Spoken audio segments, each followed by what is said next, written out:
میرے نبی نے فرمایا اویس جائیں گے جنت میں لوگوں کے ساتھ، لوگ تو داخل ہو جائیں گے جنت میں اور اللہ کی طرف سے اعلان ہوگا اویس کو روک لیا جائے۔ اب جنت کے دروازے پہ پہنچ کے آیا حکم روک لیا جائے تو وہ پریشان ہو جائیں گے، کہیں گے یا اللہ مجھے کیوں روک لیا؟ سبحان اللہ تعالیٰ فرمائیں گے پیچھے مڑ کے دیکھو۔ جب وہ پیچھے دیکھیں گے تو جہنم کے لوگ کھڑے ہوں، تو اللہ تعالیٰ فرمائیں گے اویس تو نے ماں کی خدمت کر کے جو مجھے خوش کیا، آج تمہیں اس کا پروٹوکول دینا چاہتا ہوں۔ یہ جہنمی کھڑے ہیں تو انگلی کا اشارہ کرتا جا، آج تیری توفیق لاکھوں انسانوں کو جنت میں ڈالوں۔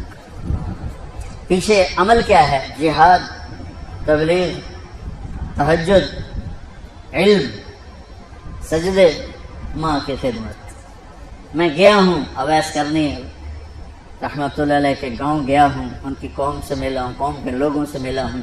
کالے پہاڑوں میں چھوٹا سا بھی چھوٹا سا گاؤں ہے۔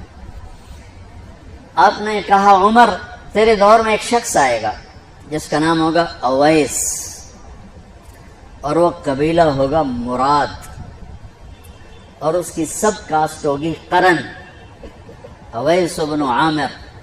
وہ آئے تو تو اور علی اس سے دعا کروانا۔ تو اور علی، ابھی تو امام علی کے میں نے واقعات آپ کو فضائل سنائے، اور عمر، میرے نبی نے کہا میرے بعد کوئی نبی ہوتا تو عمر ہوتا۔ عمر میں نے جنت میں محل دیکھا، میں نے پوچھا کس کا ہے؟ مجھے کہا گیا قریشی کا ہے۔ میں سمجھا میرا ہے، میں جانے لگا تو مجھے کہا گیا یہ تو عمر بن خطاب کا ہے۔ اور ان سے کہہ رہے ہیں اویس سے دو، اللہ کی قسم اویس جیسے کروڑوں قربان ان دونوں ہستیوں کے پسینے کے قطرے پر، لیکن امت کو سبق سکھانے کے لیے یہ سب کچھ کیا کہ آپ کل دیکھ رہے تھے آنے والے کل میں کہ میری امت ماں باپ کو دکھ پہنچائے گی، تو اس کا انتظام کر رہے تھے اس قسم کی نصیحتوں سے۔ حضرت عمر خلیفہ بنے، ہر سال حج کیا، ہر سال اعلان کرے بھائی اویس، بھائی اویس، ملا ہی کوئی نہیں۔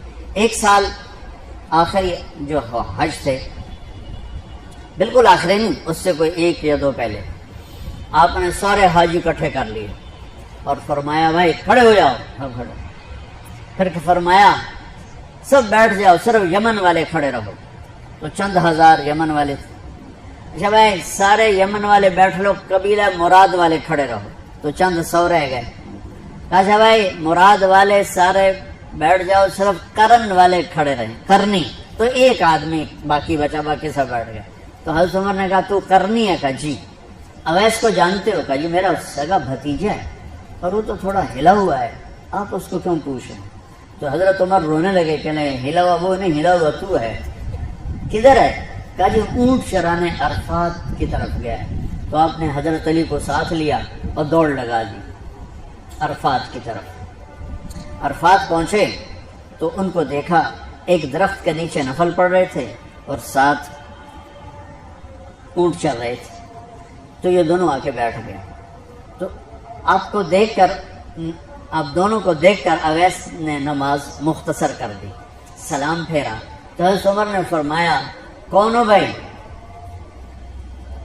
کہا جی مزدور ہوں، مزدور ہوں، تعارف نہیں کروایا، مزدور ہوں۔ ارے بھائی تمہارا نام کیا ہے؟ کہا جی اللہ کا بندہ۔ او بھائی ہم سب اللہ کے بندے ہیں، تیری ماں نے تیرا نام کیا رکھا ہے؟